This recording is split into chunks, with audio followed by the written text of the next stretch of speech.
Good afternoon. I hate when I forget this.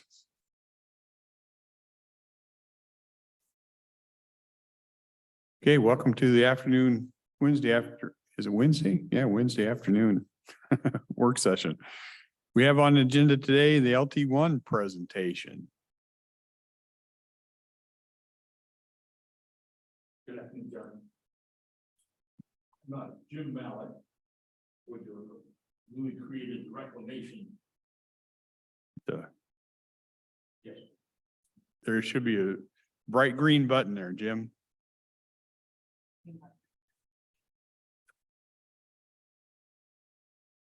I see that. There you go. Okay, Thank you. my apologies. You're welcome. Please, it's wonderful to finally sit down with you and discuss the new department that you've asked me to create, as well as obtain all the permits for the reclamation department for what is defined as LT1, Lower Toutle #1 cell. And so I actually requested this meeting with you gentlemen several months ago, 4 to 5 to be certain, because I felt that you would need, when you allowed me to take the position last November, there was no accountability system. I had nothing which I could fall back on to communicate with you gentlemen, how I was progressing, what was going on. And I'm very much oriented that way in being accountable to my superiors. And so I asked Savannah, who is my administrative overseer, we need to get in front of you gentlemen, but time did not allow it. And it just every time we'd make an opportunity, it just kept getting on. So before I continue with what's the status of things, is like I indicated to my superiors, there's an elephant in the room, and you should be wanting to ask me, where is your permit, Mr. Mallett, for biosolids? And that is usually the governing underlying concern. You've been at it, 10 months now. Where's your biosolids permit? I don't have one. Now that is the key ingredient to the operations of LT1. No two bits about it. But after making in progress.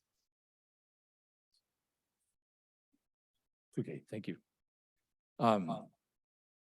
After taking the position, I became enormously overwhelmed, buried with what's called the collaborative, the Spirit Lake Toutle Cowlitz River Collaborative Consortium, of which Commissioner Weber and you, Commissioner Dahl, have attended several of the meetings.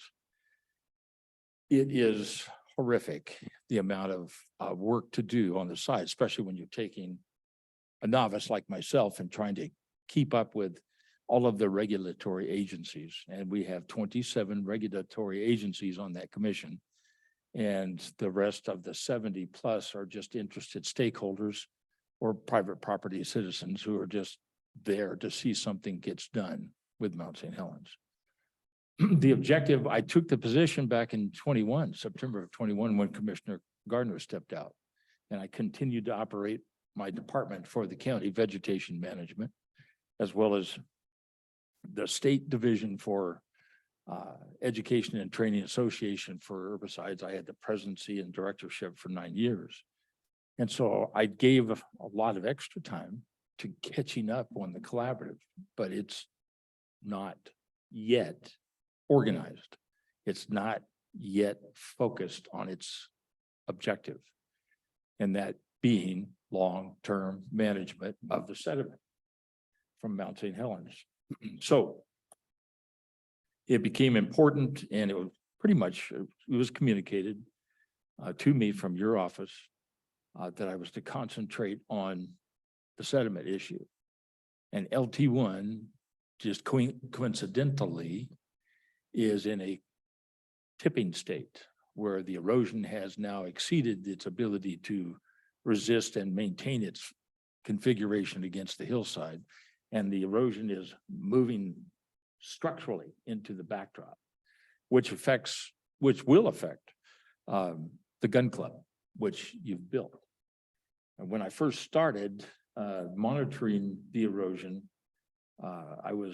the edge of the erosion was a good distance away from the gun club. Now I'm a stone throw and a half away from it. And I still got a good arm at my age, and it's amazing how close the erosion is getting, the degradation of the shoreline.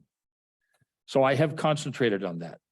And where I was coming here anticipating, hey, no product after 11 months by Mr. Mallett, we're shutting you down. I was fortunate finally making headway with the Army Corps of Engineers, and we are in review for a dredging permit. And specifically, if I may say though, I drafted from milepost 3.5 on the Toutle down to the confluence with the Cowlitz, and then 5 more miles of the Cowlitz down to what's called Horseshoe Bend. Now, the work order that I used with Army Corps is small jobs. And, 14 plus miles is a little bit large for small jobs. But it's the only format that exists for an application to get in the door with Army Corps and start the discussion of, we need this help. We need a dredge. And so if I focused on that 14 miles, 8.5 each direction, but the way the crow flies. And Army Corps accepted my application and agreed that that area of the river, Lower Toutle and the Upper Cowlitz, were an extreme risk. So the level of protection, I labeled it in my submission, was 0. Because first off, we have no structures whatsoever except for I-5 that is a quote fill or diking system. Okay, so I filed on that distance, and I concentrated the significance of moving into the Cowlitz by using LT1, because LT1 is the biggest problem we've got for the entire river distance. So with LT1 and the way that it's degenerating, and you couple that with the 14 to 19, depending on whose estimate you want to accept now, million cubic yards of ash still coming from the debris field each year, that coupled with LT1 is creating a significant backup at the I-5 Burlington Northern Bridge. So I called in Department of Transportation and Federal Highways to look at their structures and to gain their support if needed or if possible. And they concur that it needs to be cleaned out and dredged. So in summary, for you have 512 square miles of the Toutle drainage that is focused on 120-foot opening in that old floodplain, which is just the length of the bridge for I-5 and Burlington Northern. So, and that's a lot of material. And so it's backing up, it's causing a reverse flow, it's causing a hammering effect out into the Cowlitz, and the Cowlitz is starting to, back up to the north to rise over the material that's being extruded out from under that bridge, and it's causing the river to migrate or meander to the west, and it started cutting that shoreline. You gentlemen came out to a presentation I did with Darren Haupt for conservation, which I am a supervisor on. And we've lost 3,500 feet of 70-foot back of shoreline there on that west bank. And it meandered again, ricocheting to the east side, we lost 3,100 feet. So the effects of that material that's coming out at a tremendous rate from under that bridge is causing the Cowlitz to violently meander, is the proper term. But in the name of the collaborative, it just is at high risk, low level of protection. And so Army Corps is finally agreeing that that site of that distance is in need of repair. So I'm feeling pretty good about that. We're in review. In review does not guarantee you a permit to dredge. It's put it to the table with the technicians and to design a way to fulfill my request. And so it's kind of fun now. Now we're getting action. So now I can pay attention, but I have to admit how I've approached Army Corps. I've written a second small work order, but I wrote it for Horseshoe Bend all the way down to the Columbia. So if submission A, or number one, which is LT1 North Castle Rock, is acceptable, it justifies and warrants the second part, substantiated. After all, you're going to have the dredging equipment there to begin with. And so the idea is to logically keep moving forward down that river and address the issues that are already significant enough to lower the level of protection, of which it's at a low stage. So what I did though is I have to make a confession because I could not get in with you gentlemen.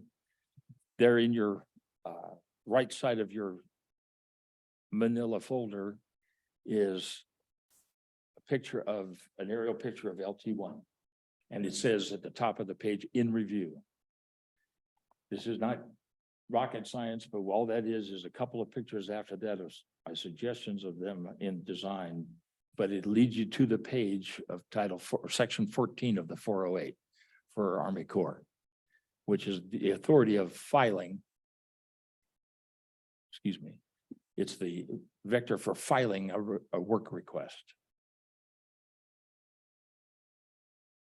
In that application, with no one but my immediate administration to consult with, I obligate, or what appears to be, I obligate the county to cost share, fees for construction, fees for design, and shared possibly work exchange and long-term maintenance obligation.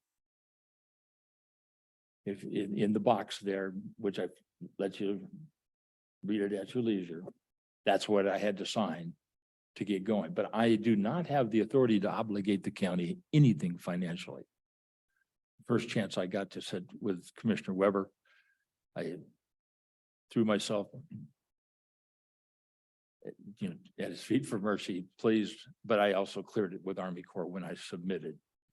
I am submitting this. I don't have the authority to obligate the county. However, I included a disclaimer which says, to basically in words to that effect, we are appealing for federal assistance. We've connected with Senator Murray Perez and statewide Senator Wilson and our representatives. And we are pursuing federal assistance to fund any dredging work. So now I expect my pink slip, so go ahead. It's the only thing I could think of to do to get this thing in motion. And I did get an appreciative response from the design chief, Valerie Ringgold, appreciating that, getting it started, getting it going.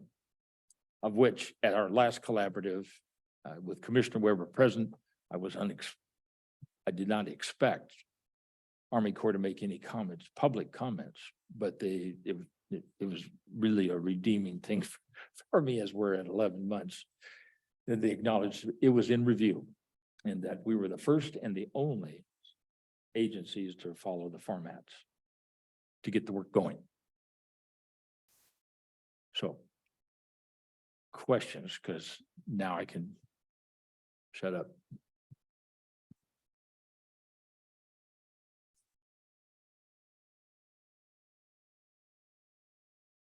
What happens next? You're in review. It's that simple. I have been invited to the design table and I am accepting that invitation and to sit down to the design table and approach this dredge in a way, if I may. I obligated the county verbally, okay? You'll have to sign it ultimately. But the whole idea was I had turned over to the Army Corps the design. We would share in cost of that design. We would share in cost of work or maintenance. And so it behooves me to be at the table and to be able to artfully obligate ourselves. You know, I don't want to over obligate. I like to save money and I want to do a job that's never been done before and fix these issues. So we're at the review of technicians and they're going over. And the reason that I signed in with Army Corps for design was if we went outside that realm, if we went public engineering firm for the design of the dredge, what they would be doing was contacting the Army Corps to get what they did back in the 80s. They would Xerox it off and then put their name on it and charge you a phenomenal fee.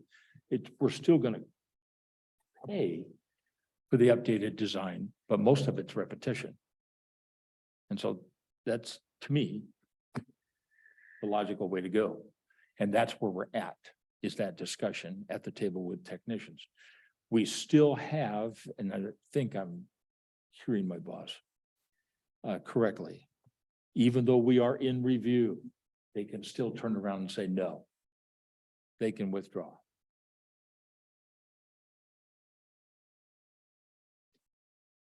Did I cover that, man?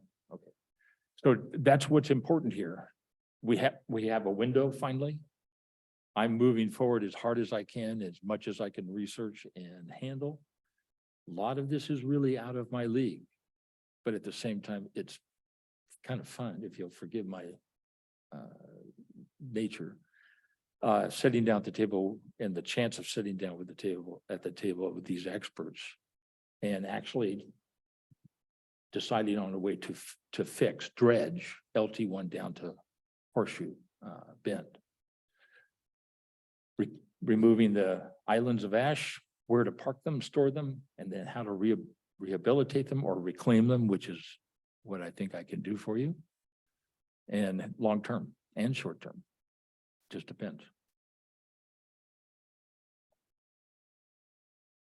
So with regard to the real reason I was hired is for the farm project that I've designed, I've got to fix that shoreline, or I have to have it in progress before I can start spreading any material.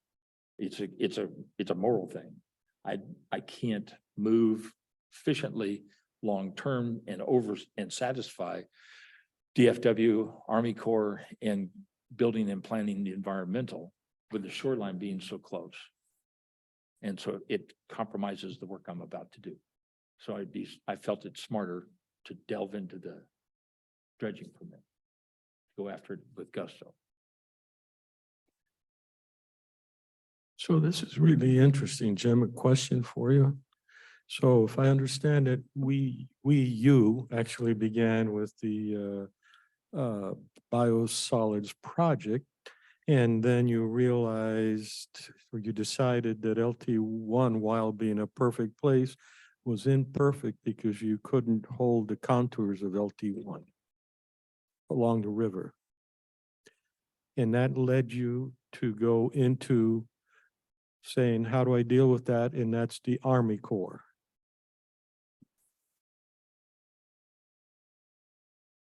So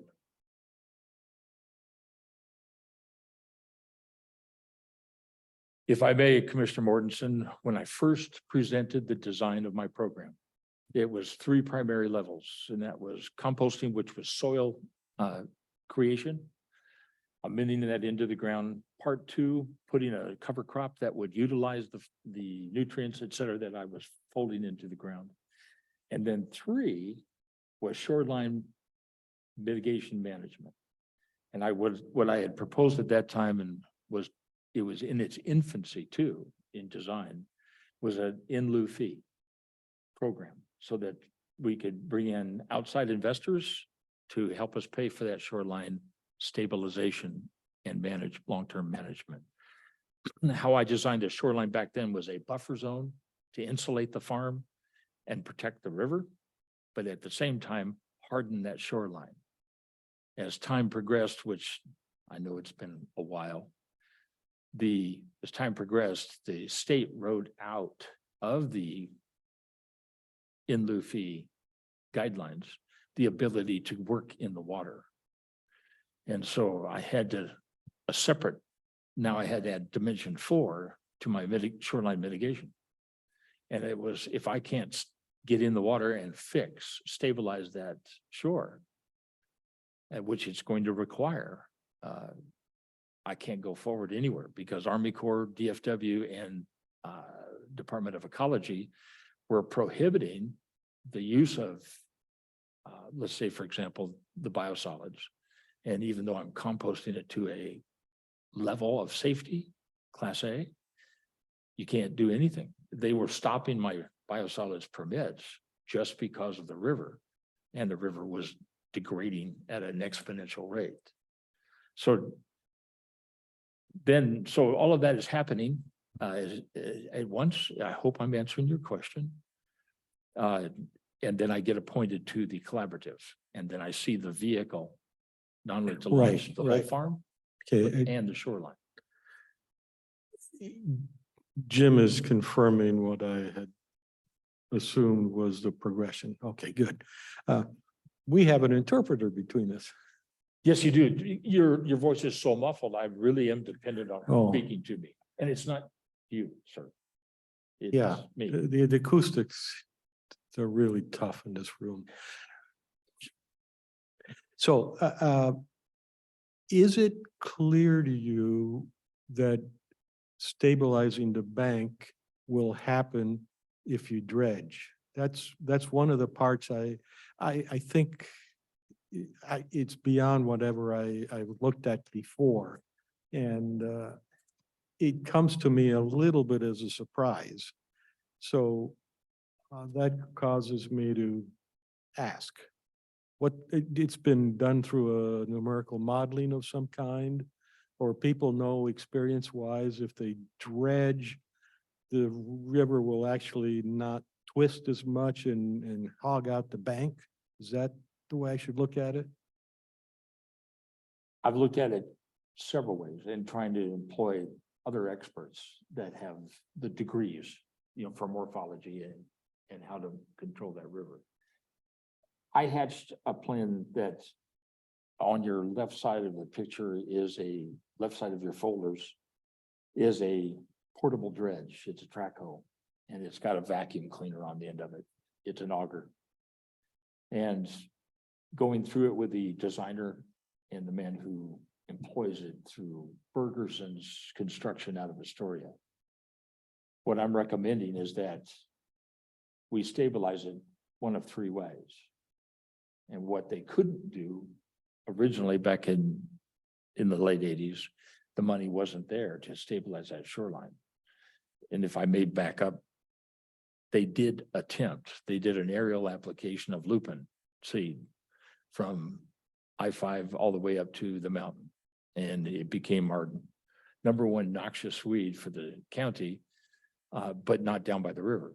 It wouldn't survive. It wouldn't survive the ash and the water situation and the erosion. So it's just been caving off like crazy.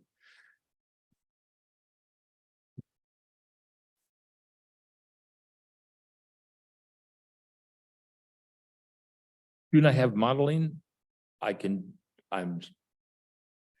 The evidence is in the dredging on the face of your is this picture, the one that has the university stamp on it? Yes, it's right there at the beginning. You can see the fluvial plain in LT1. Both the picture at the beginning of that I had you look at, the aerial picture, that's a side picture looking to the west. And that fluvial plain is spread out more than a half mile in most cases. I've got to take control of the channel and bring that material up back to the sides and develop a 100-year channel, 100-year flow channel. You have 2 zones, 50 and 100 year. To make it simple, the examples of actually using my methodology, which would be using geosynthetic tubes that are filled with the ash right from the river, is gaining momentum. And there's a lot of examples, mainly in Europe. Do you have a picture of that? Yes. May I approach the bench? Oh, of course, yeah.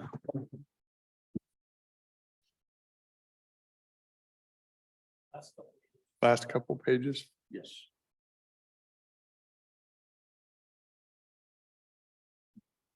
I'm sitting there looking at me upside down, because you've got several things here.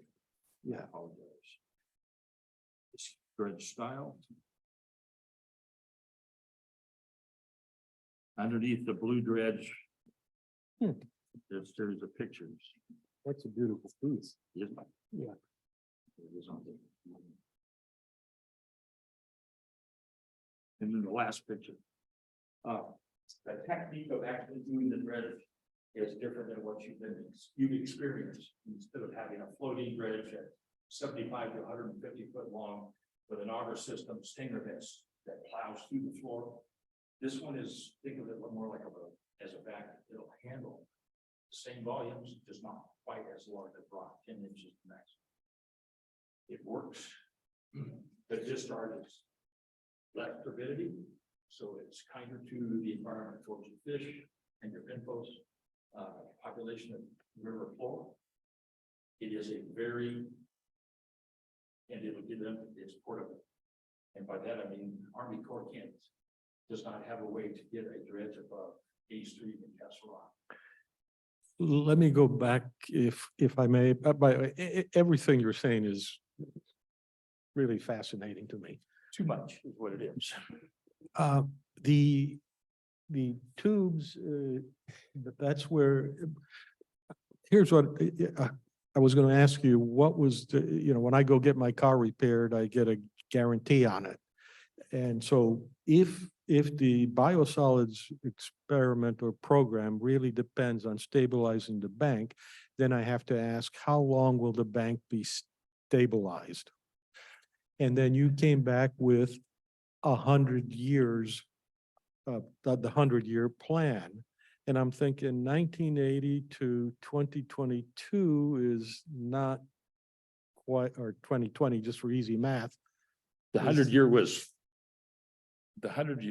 is just your flood measurements, 100-year flood. Just the 50-year flood. modeling of what a Right. 100-year flood might be Yeah. like. That would be the established, all of a sudden, man, it's louder. than all Okay, get out. let me say it like this. Right now, you've got to stabilize the bank. We've been out with you and we see it being eaten away. Yes, Okay, and so you're trying to stabilize that. So that's a very hard job. And so I'm asking, the plan is only the dredging? Or you're adding the dredging plus you're going to use these tubes, and it looks like horizontal tubes, but I'm not sure. yes. And those are like a sandbag essentially? 8-foot diameter, indefinite length. And you pump, in this case, because I'm looking to saving. When I go in and I stabilize a creek, when I go in and fix the shorelines and I'm improving the environment for the fish habitat. Yeah. We anchor a lot of woody debris. In Yeah. fact, you saw out at the discussion out at Cowlitz North, how we were going to set poles in the water and build ramparts that would stage yourself down the river. The idea is to divert the river to the center so that it'll self-clean, evacuate the floor. The problem was in that beautiful statement that you made that day was, well, okay, so you send it back to the center and it plows a new furrow. Where does it go? And we said, to your house. And so it was pretty funny, if you recall, because you're going, oh God, no, that's using natural forces to clear out the original channel of the river and to take the pressure off the sidewalls. So in this place, what you're doing, if I may, you're going to reach out and pull out the floor and clear out an original course for the river. That material I intend to use to fill the tubes and build the shoreline. Yeah. That shoreline will extend back out to what they originally had built in place for us. And then all the extra material will be used to fill behind it. Who is the they in that case they had originally built? You're Army Corps. talking about a primordial bank or just prior to the eruption? After the eruption, that LT1. Or just after the Designed and eruption? built by Army Corps. Okay, They, so they you- built that cell. I'm seeing lips moving, I apologize. When they dredged the river the first time, and I'll be happy to put together, and I have been for the presentation you're asking me to do publicly again. It'll include pictures of how they dredged and what they did with what they took from the river. LT1, which is a total of 603, I think it is, actual acres, is entirely on top of an original wetland. And there was a lake over on the north shore, which used to be a flume, part of a flume, and that was 100 feet deep. So the ash is 190 feet deep on top of that original lake. I think if I'm driving at any point at all, it's certainly, well, primarily I'm trying to educate myself and so geophysical processes do their thing and we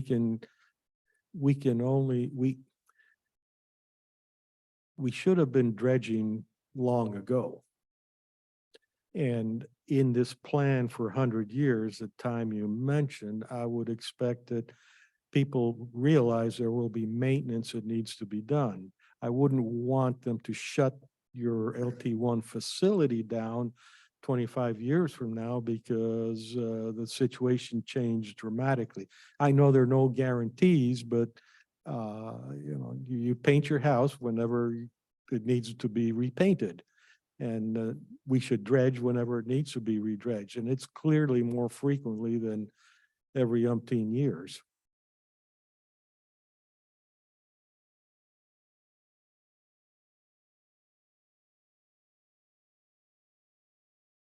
Yes, I need to affect how you look at that LT1, LT2, LT3 through LT5 as you go up the Toutle, as Right. well as Cook Ferry. If I can get you to look at that as an island and that you need to seal it off from the river, then the future dredges will be either add to the island or build a new shoreline. But the idea is you need to harden what was built and return the material, or the river's gotten so congested, it's going to do enormous damage down below. My process that I'm suggesting with that machine is random actually, but the idea is you can insert it at specific points without having to tear it apart, go underneath bridges, etc. And you can selectively take out problems and then handle smaller amounts for long term. And the follow-up question is on the unintended consequences. That material has to go someplace, so it's going to go down the Cowlitz, right? Eventually you dredge and you put that up on the bank and you control it, but still material is coming down. And right now that material has stopped along the way, causing us grief. But we're going to cause grief further downstream on the Cowlitz. the principle behind all of the forces that I'm employing with stabilizing those shorelines is to stop any further contribution from the cell. Stop it.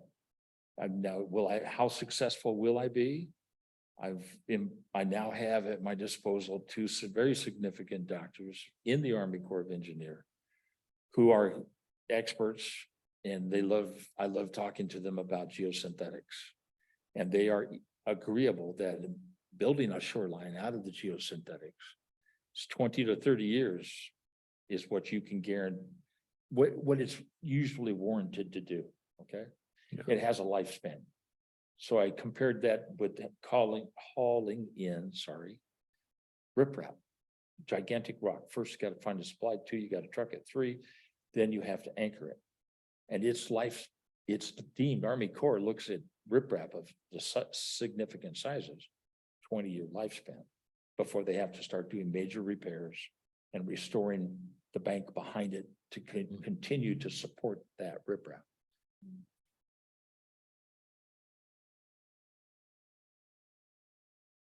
Further in the edge. Yes. You have two sources, two problems, okay? And my idea originally was hatched just to, I need to control LT1. If we don't get control of LT1, it's going downriver. But that's complemented by 19 million cubic yards a year from the mountain that's still coming through. The SRS is only at 4% efficiency right now. They're going to raise her 10 feet. Now they'll tell you it's 38%, but that's what it was designed to hold back, was its efficiency is 38%. That's what we built it to do, but it's full and they have to raise it 7 more feet.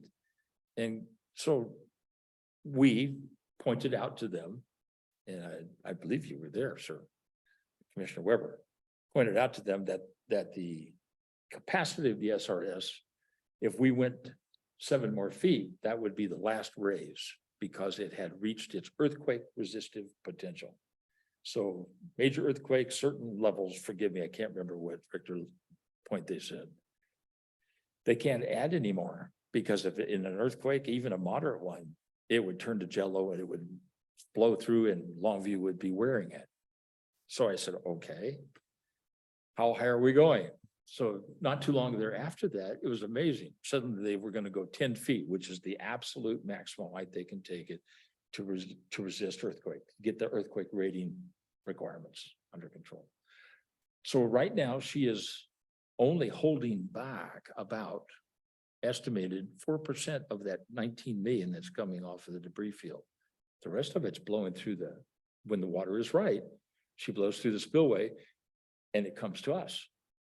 Now you add the force, if you look at that aerial picture and you're looking at the right-hand side of it, you see around that east corner of LT1, the river is stacking up. It's growing in 100-foot increments, filling up with that stuff. And so the next high water event we get, it's going to come down, it has to rise over that, and then it splays out to the side. And that's going to be our side properties that are going to be inundated again. And we'll have to address that. If we can dredge that out now, we'll make room for that which is coming. And we'll tie it up on our shorelines, that what we dredge. But there'll have to be, the idea is keep that river course open to allow what's still coming down from the debris field and make it through the I-5 connection to the confluence.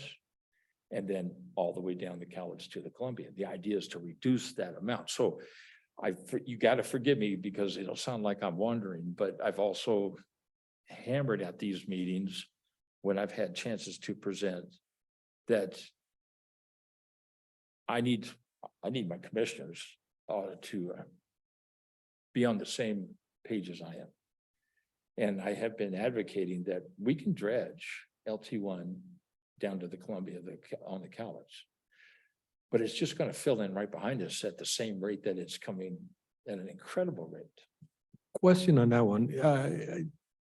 I'm not challenging. I'm trying to understand.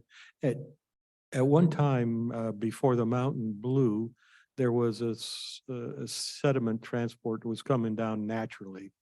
Do you know what the number was then compared to now? Because as the mountain recovers, you would expect that at some point your sediment load coming down is going to diminish because all the loose stuff will have gone, and now it's only the stuff that is that's heavy and stays in place until massive flood or something. So you maybe all you need to do is buy yourself another 50 years. So anyhow. So let me take a stab at this. One of the things that I remember from being on the city council during the 80s and getting all this information was a pretty simple description that the eruption dislodged 3 cubic miles of material. 1 cubic mile went up in the atmosphere and went all the way around the world. Dropped everywhere. 1 cubic mile was pushed out in the blast zone, piled up on the seas. The 3rd cubic mile is what is traveling down. And so the sediment retention dam was supposed to hold most of that eventually by the time they fully build it out. Right. What we've learned since then is there are other actions that continue to sweep not additional, but some of the stuff that was along the sides, it's still coming down.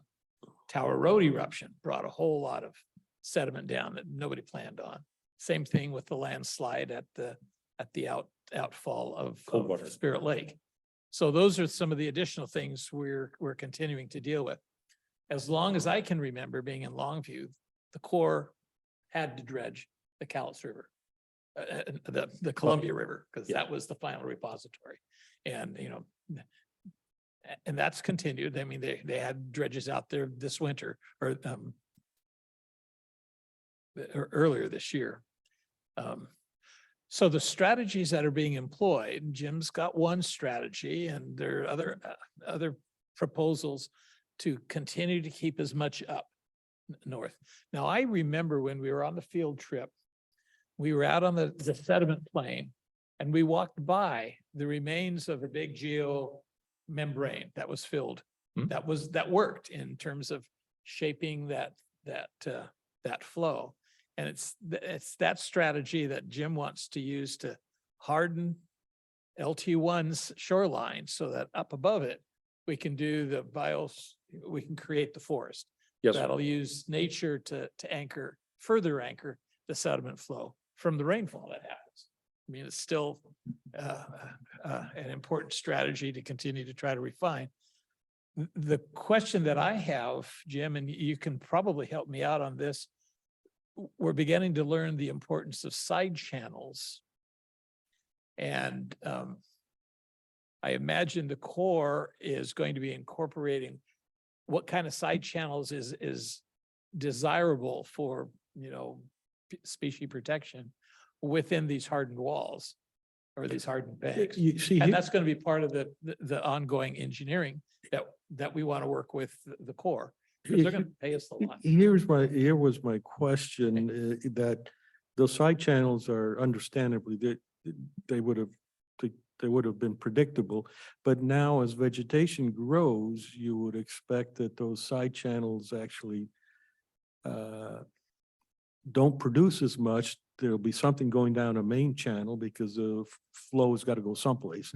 But you don't get as much exposure of your material. That's why you can stabilize the bank by putting plants in there. Right. Of course, the river itself is strong enough it'll undermine anything you do. So you strengthen the walls, like it's doing is good. So I'm thinking we may be better off than we thought or 25 years from now. For today, this sounds to me like the right thing to do. I'm excited about it. I got some key ones there and I'm not certain I want to say anything. Appreciate that. If I may, Commissioner Weber, the side channels and a fluvial plain. Okay. We have to design them. We keep waiting for a crack, for example, that's up above the SRS that follows the North Shore. And so I went up there on my own, took a fishing rod. No, it didn't have any hooks. I wasn't looking to catch anything. And I just weighted it. The average depth was 3 feet. And I mean, I worked to get it down to go down deeper. So we're not talking about a huge space. And as much as I respect Dr. Thorne and my friends, Steve Manlow and Steve West with Lower Columbia Fish, that side channel is just a beginning. We need to make a channel, allow the water to collect. We need to use our best science and develop our own side channels, a fluvial plain, but that will contain that ash or repel it. So one thing that Dr. Thorne has appreciated that I keep purporting. They keep building things in the middle of the river. And guys, it's time to get smart. Start from the outer edge and work your way in, and then start building islands to divert that energy. You got to divert that energy. And so it'll drop the material out and incorporate it with the islands and vegetate itself naturally until a primary channel it'll establish. It'll do the work for us if we assist it. But if we don't assist it, all it does is just keep calving off, excuse me. It just keeps calving off. And when the original plans were filed, Commissioner Weber, we should only be doing the beginnings of our second raise. 2035 was what the forecast was. We're going to be doing. If I have an overall comment is man tends to think somehow that often they can control things that are really beyond its control. We're good at adapting, but we're not very good at controlling volcanoes or anything like that. So again, I don't have anything. I like everything I'm hearing. I'm being a little more skeptical that we actually know what it should be. Primordial or before 1980, I don't think anybody really complained about anything except they dredged the Columbia. And But- built dikes, Yeah, and now we're concerned about preserving something that has, it's a whole new universe there. It's -3 square miles of material, 3 cubic miles of material. Yeah. And so piece, it's just, I don't know where the cowlet should be. Should it be 100 feet this way on the bank or 100 feet that way on the bank? And you're going to design all that. Have to. I have to. No, put no, that- you don't have to, but it's probably what we want to do. If I may, in response and respect for Commissioner Weber. All of these doctors that said in front of, and they're making like comments, if I heard you correctly, please, it's not negative. But I asked them where do you live? And most of them live in Longview. And so it so happens they live in Long. And so if I don't control that ash, if I don't find a place to park it, nature will. And she'll dam up and she'll release that energy and it'll breach our levees, which are not in the best of shape. They're only That- in moderate condition. That is correct. And I'll just remind you, I think we're on the same page, but I'll remind you, Hurricane Andrew didn't care at all about certain things. And if you're in New Orleans, one of these days, you're gonna get washed out. And that doesn't mean we shouldn't do anything. In fact, I'm not trying to say that at all. I'm just trying to look at the holistic view. There's a cost involved to everything we do. Yes, I think what you're doing is actually going to be probably the lowest cost approach to trying to continue life as we know it in Longview and other places. And that's really what we should do. I don't know why, I just bring it up when my mind flirts at the boundary conditions. What can go wrong? How long can this last? Maybe we shouldn't build houses in low spots. We already have houses in low spots. That sometimes dictates what you have to do. yes, sir. We get too much philosophy and I need to Right. make it easier on my bosses here. Yeah, and I'm almost at an hour, she says, and I was 10 minutes and I was booking. In closing, So you, Jim, sir, you are making a request for an agreement to go forward with the Corps, kind of confirming what you've already tentatively given to them, absolutely. with the understanding that if the design costs exceed 100,000, we go into the cost share, we're at 35%. And the Corps is at everything over 100, the balance, 65%. for them. Yes, I would make that request to live up to my signature, yes. So realizing though, you still have the right to withdraw. All right, The only way we can design, the only way we can go forward with any kind of a sediment control program is if we have a permit and we quote, the proper terminology now in wokeism is fluvial channel reconstruction. And the old man had to repent on TV and say, I repent, I will not call it dredging ever again. And they all had a good laugh at the old guy. So I'm asking you, yes, please. We need to get in front of them. And the old, I have struggled for the last 5 years just to get in the door with Army Corp, an introduction so we could talk. It never happened until we had the Collaborative. Yeah. And I got in front of Army Corps and they actually came up to, because I said our LT1 was their fault. And I got an apology. And they said, what can we do to help? So that's the question we're doing. You guys good with that or yeah? I think one of the ways we can feel comfortable going forward financially is to remember the money that's generated from the landfill. A portion of it ought to go into improvements in the north, the Toutle Valley. They're hosting that landfill. A portion of that, not the whole thing, of course, but a portion of that, we've got the resources to join with a share.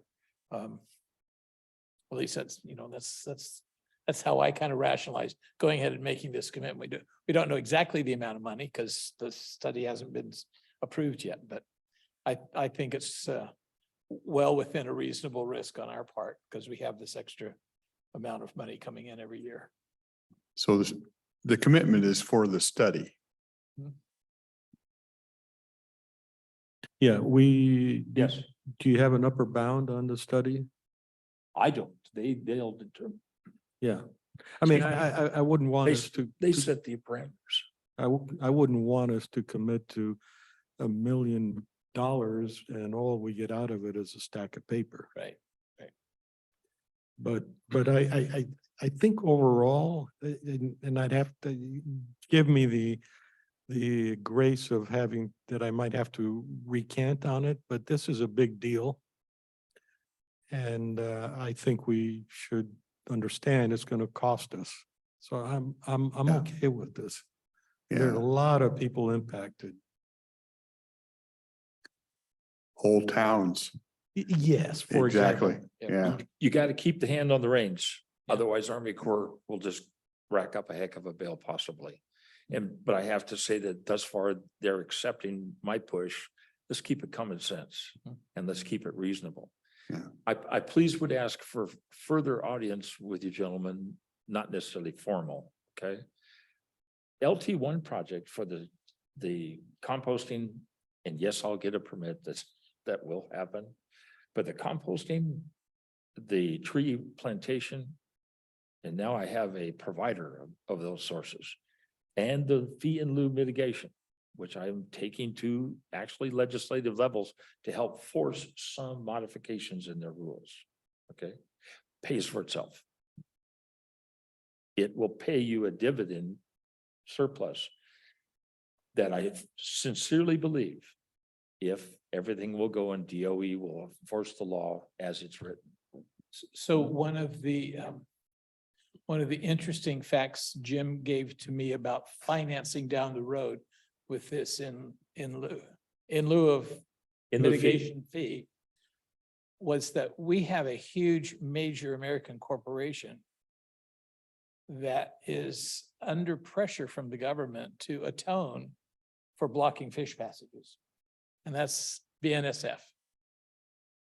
And they are looking for some project to pay into to kind of make amends because, and that's one of the huge sources I think Jim's banking on, but other industries as development occurs is going to have to make some kind of a amends and creating a good alternative, a bank as you, a wetlands bank or a wetlands shoreline management program Modified. is certainly going to help in terms of our commitment to doing what we can to follow the environmental laws for the federal government.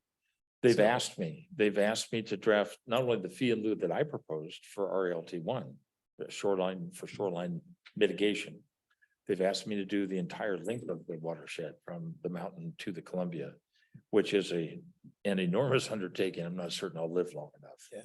But I've got to make it happen within a few months to get the rough draft out there so we can get private investors. Open up an avenue for those who can't afford much. There's a lot of those projects are so expensive. There's no way for the common property owner to mitigate his shoreline or the wetland that he possesses or restore it to a wetland. And they don't have a vehicle unless they just are sitting on a ton of money. And I proposed a long time ago, ILF was a chance for the little guys, but it's Well, also a chance for us.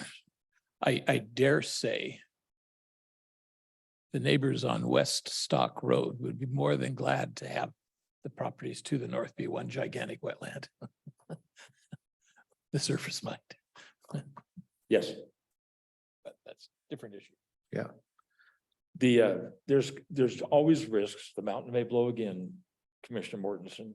She may just spew a little bit and give us another headache. But I think, and I have a deal. Commissioner Weber, you received communication from Dr. Thorne. And I was in the loop of that. Right. And sent to you everything that I suggested could be done. I've blackmailed him to allow me to come up and visit because I've been trying to connect with Bruce Crane because we're supposedly two of the same types and trying to accomplish the same things, but he wants to understand what I'm doing and vice versa. Great. And so I coerced Dr. Thorne, he'll be there. And finally we'll have a chance, because every time I've had a chance to present in front of Dr. Thorne, he has stepped up and given me greater powers and greater influences to help us in our endeavor. And so the last thing, yes, we have to sign off on this thing, but with restraint. We have to develop a philosophy.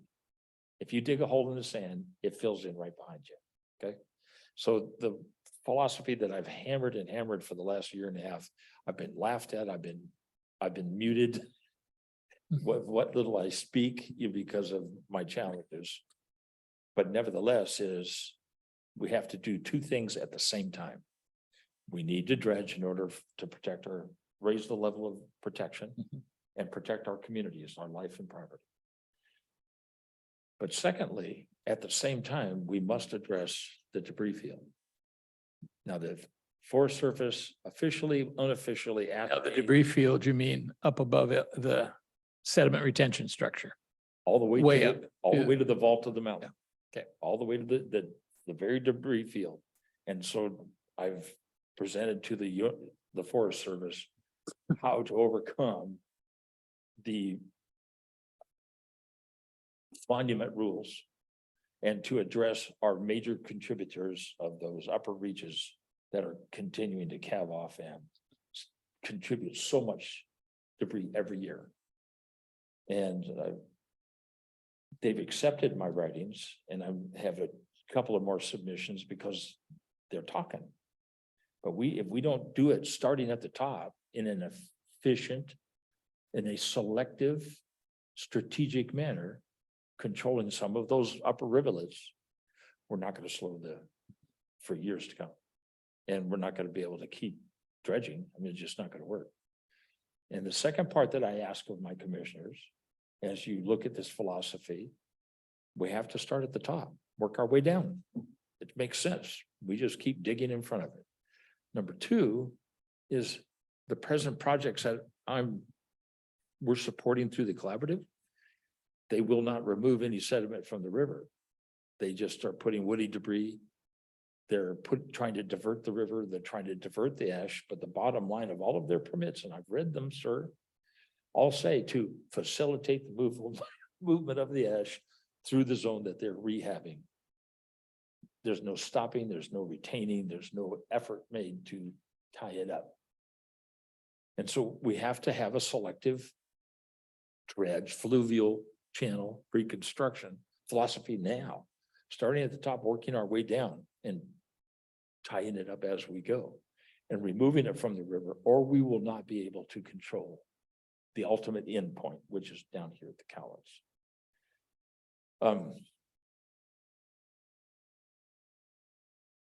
I don't know what else to say other than we've taken on too long.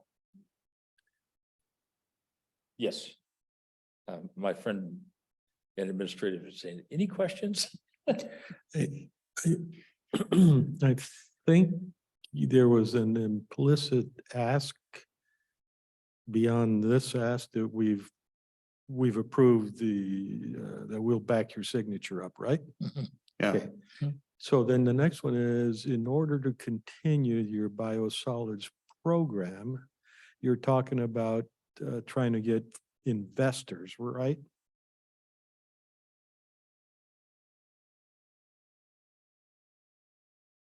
The fee in lieu shoreline hardening development is investors. Okay, that's what that does. The biosolids, I just am back with the University of Washington. They're putting their signature to my methodology to get it through ecology. And it's all us.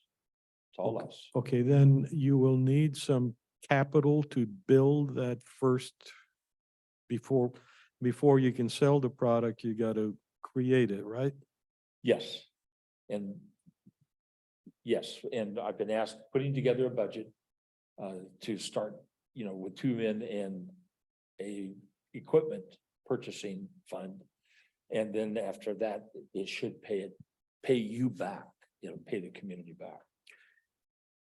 Okay, about how much, just sort of within 25% or something like that? What's your guess at this point? You're okay. You're okay.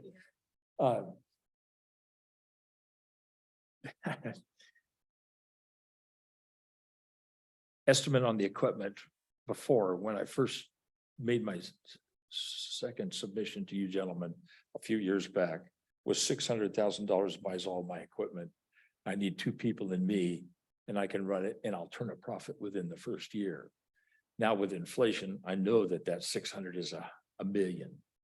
And in just the equipment. And of course, it depends on the effectiveness of my shopping, buying good used equipment, except for a couple of key pieces. Tell me again, the revenue after 1 year comes from people using us to put their biosolids? I could not.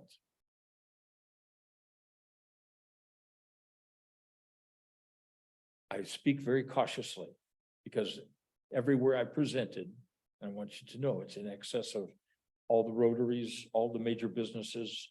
I've presented in Olympia on the Hill, and I presented in all the major associations of waste control, et cetera, this program. And anytime it comes down to the money, and I'm not accusing you, everybody kind of goes nuts. Speaking with the figures that I worked up 7 years ago, if I limit my production to 300 tons a day, I will generate for the county $1.2 billion annual. That's tipping fees. Now that was based on the rates back then. The rates have gone up a little bit. Trucking expenses have gone up, but I deferred all of the expenses to the producers.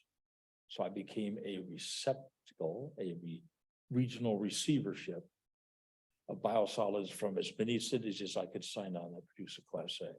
And they pay us a tipping fee to take it. And then I compost it. And that's what you estimated, over $1 million for 300,000 tons? I couldn't understand. Well, That's a lot of tonnage, it's really. yes, it is. Please understand, though, within 3 weeks, it's composted down to half volume. It'll automatically reduce itself. And then you're integrating, once it does hit maturity, you're integrating directly into the soil. So the throughput number, I think is what you asked for, was 12,500 is what I built it on. I can go as much as you want or as little as you want. This is one of those things. It's like a spigot. If ecology follows suit, I can double the production if I need to. It's just a matter of doing the work. Yeah, I was thinking 300,000 tons is a lot of trucks. Well, you're 4 days a week, 6 trucks a day. Okay. Now, the limiting factor, I'm sorry, feedback is really sometimes difficult. The limiting factor here is what happened with Norpac, which was sold to Mitsubishi, and they didn't keep up with their payments for disposal. I need carbon product, and they have, excuse me, they happen to have the most readily available carbon source in the recycling paper for recycled magazines, newspapers, etc. The reject. Awesome stuff. But once they renegotiated with the county, got back into full swing, they changed their processes. And so I'm back with them now in trying to analyze their processes and see how they can help me keep out the contaminants, because a lot of different high-end chemicals come through with the recycling. Dioxins, furans, are an issue. For example, now the big buzzword are your PFAS. And I can scientifically work way through the issues. It's the concentration that I need to know. So that's a source. Now I'm back to, I need some time to get on the road and start recruiting for more carbon by feedstocks, so I can compost the biosolids the most efficient way imaginable. With your payback period being as short as it is, your risk factor goes way down. I mean, whenever you're looking at a manufacturing situation, you want to look and see where is the source of my raw materials. And if you put in a factory and it takes you 10 years of raw materials coming in before you break even or pay back for the factory, that's a very difficult decision. But if you get paid back within a couple of years, that's a pretty good payback, and it reduces the exposure you've got to the vicissitudes of the supply line or supply chain. So I'm thinking, I'm just saying that for us because we will probably have to make a decision, and this has so many positive things. I'm like, yeah, it's going to look a little weird in the beginning, and it's $1 million or $1.5 million. That's still, if we get the money back again in a short period of time, we will have done a great thing. My only concern, and not a thought that crossed my mind, is when you mentioned BNSF. They're pretty muscular outfit. And I don't know that they'll pay attention to us. Help me out here, because I couldn't get everything about, she said BNSF, the railroad. So he was just saying it may be very difficult to count on BNSF to being part of the revenue stream. Well, or that they will want to command too much. I don't know what their investment objectives are.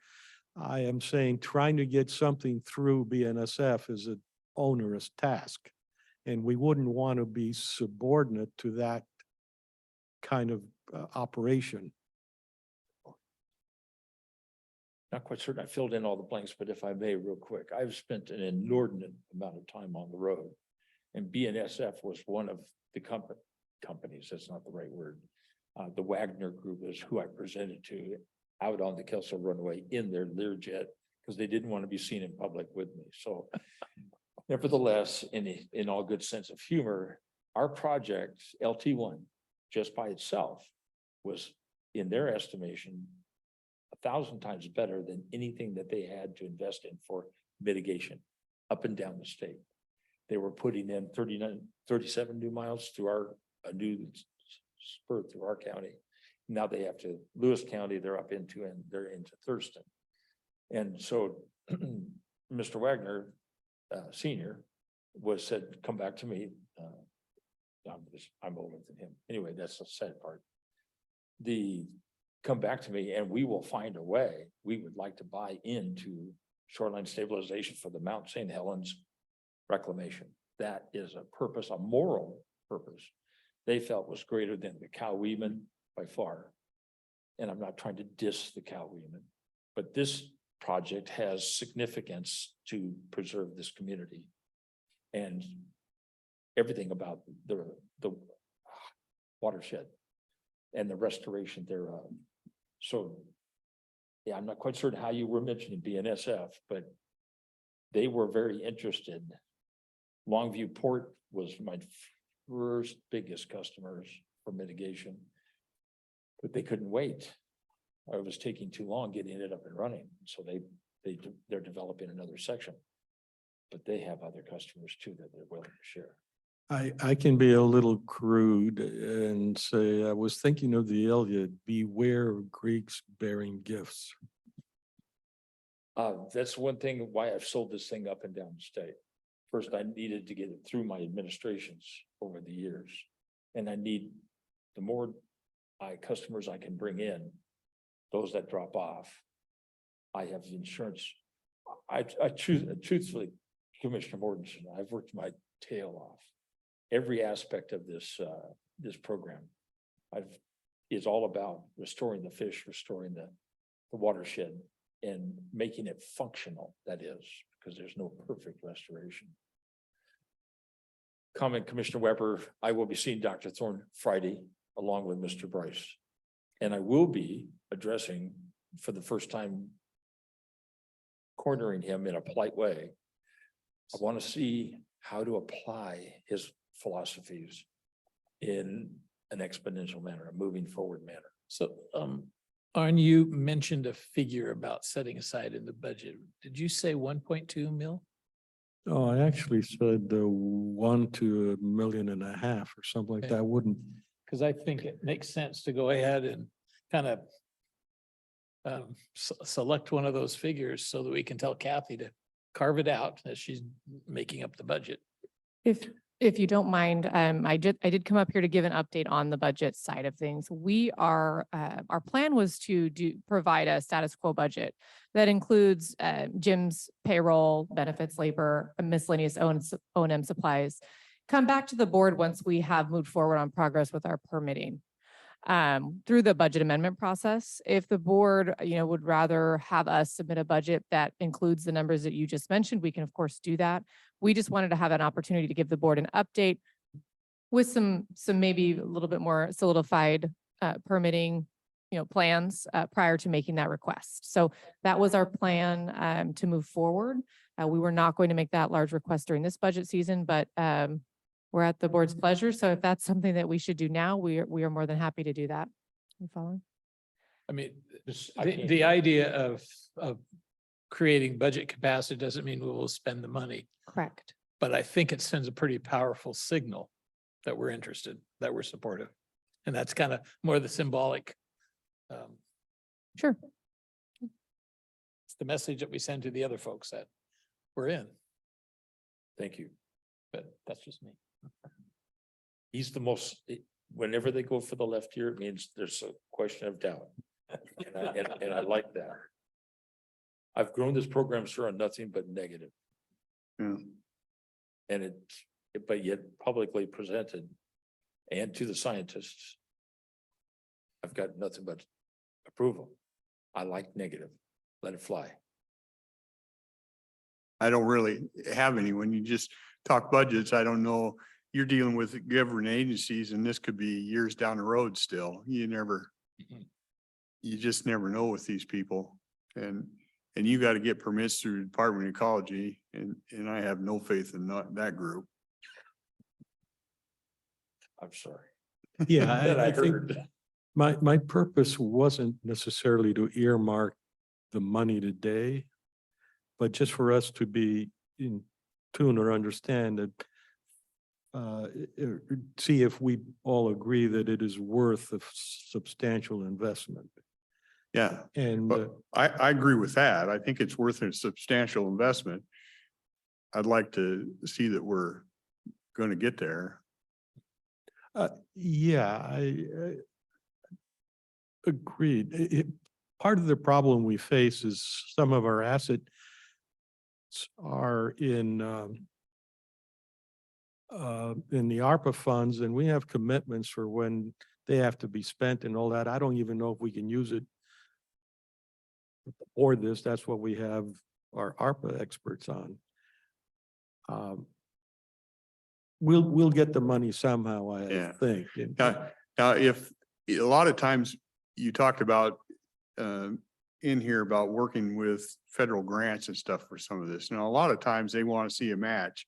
So if we're talking about setting some aside, so we show that we have match potential, then that probably makes it actually more appealing to me to have something set aside now if it helps with that process. Because I know that's one of the issues Woodland keeps running into with Exit 21 is they have no match. Moving forward, what we would like to do is present the board as we get, present to the board as we receive updates for Jim's submission to the Army Corps. Also any updates that we'll have with Department of Ecology on permitting. So we plan to continue to come back to the board as we have updates and requests. Initially, as Jim mentioned, we've been kind of trying to make time in everybody's schedules, and we finally made time, and maybe it was too late to give this update, so I apologize. But we do plan on making these more regular to the board now that we've made some progress. We have some information to give. As you should guess, I have something more to say.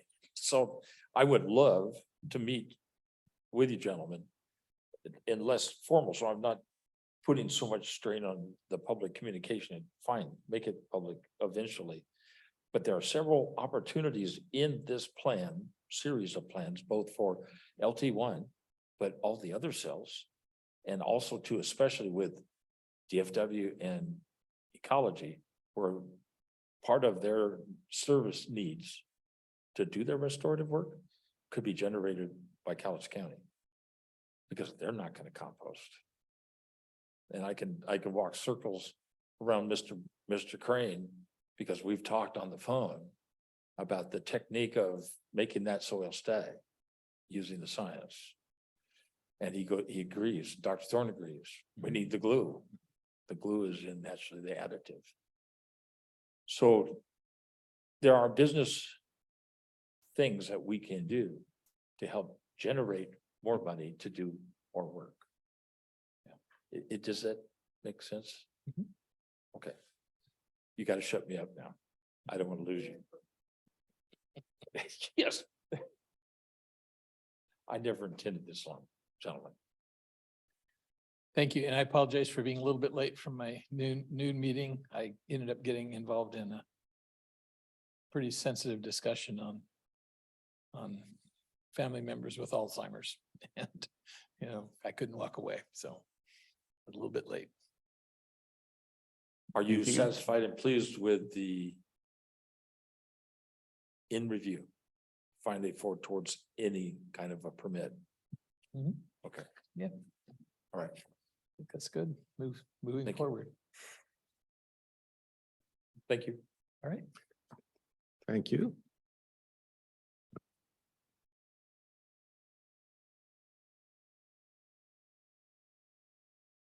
Gentlemen, we got to do something about the acoustics in this room. Yeah. I don't know what It's that an- is. It's an echo, and it's Well, we've got to crank these things so high because I think at the source, the frequency bands are screwed up in some way. I've got my hearing aid cranked up so that I really hear you very loudly, but it's still squishy. well, Yeah. I know I could see Savannah just chattering away, and I couldn't hear a thing that she said when she was sitting down.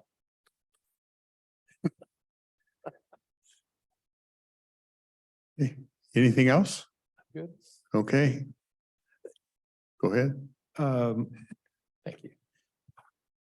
Are we done with Jim? Yeah, we're done with Jim. Okay. Thank you, Jim. Okay, thank you, Jim. Thank you. Appreciate you making a point to get my attention. Thank you very much. Bye.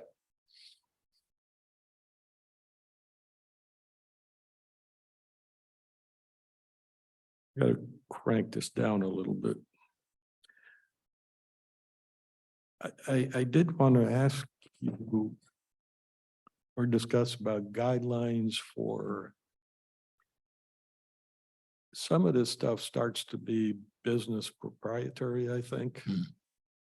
Should we do these in executive session? Can we? I mean, I believe it's possible we can hurt the county by being too open here. It's true.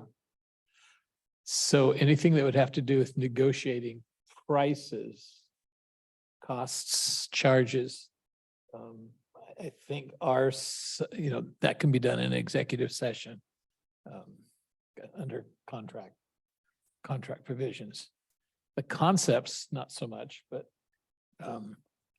Except the concept. but what I don't understand is the proprietariness and that I don't know anything about that. Yeah, if we were to discuss specific processes, I would think. I'm ambivalent here because we are a public entity and it should be all open. However, the people of Cowlitz County will have spent quite a bit of money to develop this. And to have it taken from the people of Cowlitz County without proper compensation is what I would try and avoid. I mean, right now, if somebody came to us and said that we'd like to buy into this, and we would, of course, discuss that, but we would do it back there. Yep, I think so. Give Doug or David a call to make sure we're. Yeah, that's probably a good. Just thing get to some do. guidelines, how far we can go on this. Yeah. And we did the presentations of the winners of the Employee of the Year. Have not yet. We haven't made any presentation. We didn't do that at the barbecue. No. But we've signed the certificates, right? Right. That will be in October. October. Mhm. Okay. Good. Is it too late for me to put my name in? Absolutely too late. In No, absolutely too late. many more ways than one. However, you could probably probably earn an award if you do it for next year, Yeah. since that's your Oh, yeah, that's, bon voyage. yeah. Hey, Yeah, I'll have an award for both of you guys. You know that those launching steam slingshots that you can get on aircraft carrier are not typically available. They're tough. Yeah, Yeah. It's your turn, Dennis. You go first. yeah. Oh, I would always defer to my elders.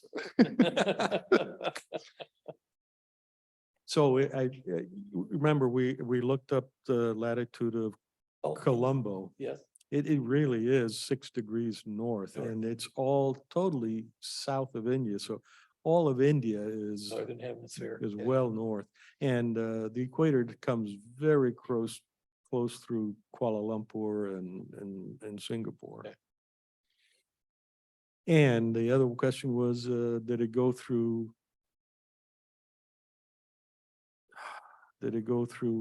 Ethiopia? Oh, Ethiopia, so obviously No, it doesn't. it's south of the Ethiopia, equator is south of. yeah. But pretty close to Kenya, I'll bet. 'Cause Kenya is still north, I think, but it does go through Uganda or Uganda.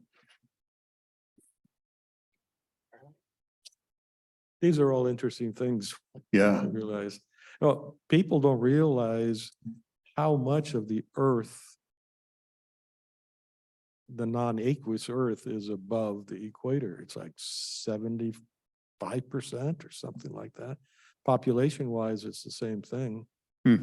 It's the landmass has pushed the water to the south. That's what it must be. Yes. yeah, The other thing is, yeah, I agree with Rick. We don't know what timescales are involved here and what hurdles, and we probably can't. We have been very good, I think, in keeping funding and not spending it in a profligate manner. Right. But at some point, we do have to go with a project Well, and we have set money aside for lots of projects. and in addition to that, most departments are carrying a pretty healthy ending reserve. So, I mean, I think we're in pretty good, 22% reserves are really healthy, You're Our- talking our- about the overall, the overall budgets, yeah. are we at 22%? We, What? we were the last time we had a report from No, we're Okay. gonna, Kurt, but we haven't had one updated. this Oh, year. okay. the good thing is we're in budget season. We're gonna see a lot of that information and we'll have some good information to probably make that decision if we look pretty healthy and Well, we that want to was- set something aside. That was part of my idea saying, let's establish the budget now so that that doesn't get eaten up by departments that realize there's some money. But it's up to us to set those parameters. Right, and I always have confidence that as situations change, we can adapt to it. I'm wondering about like when Jim said 600,000 and now he expects it to be a million. I think that's realistic Mhm. and that is scary because we've set money aside for things that now may well be out of reach. So if I remember the description, he was talking about 2 staff plus his own. So 3 FTEs. The bulk of that is equipment, which Yep. is, Right, the which is 600K upfront cost. Yeah, was. right, equipment. right. yeah. So, It sounded like Savannah in their budget was gonna have that. Yeah, that part in there. they're gonna Yeah, talk to us okay. again, Yeah. and they're very good at, they understand the Mhm. system pretty well, so I'm not concerned at all. Yeah. well, it's kind of amazing to see how far Jim has come along with that project. Oh, it's His incredible. initial description to us was, oh, really? And it was hard to understand. Yeah. And he's just continued to be, There's another course. caveat there, which is the government's hand is in here heavily. So when he's talking about